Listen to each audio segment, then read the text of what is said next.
Bizde 28 жаран мыйзамсыз кармалып отурат түрмөдө.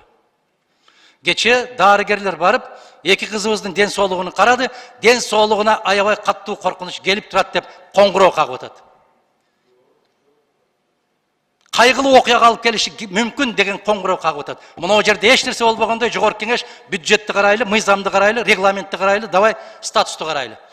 Балекетти алып келбейт биз кабыл алып аткан мыйзамдар. Эч нерсеге жарабайт. 28 үй биле сыздап отурат. Энесин көрө албай баласыз да отурат, кызын көрө албай атасыз да отурат, аялын көрө албай күйөөсүз да отурат. Мына жерде жылуу жумшак отуруп биз мыйзамдарды кабыл алып атабыз.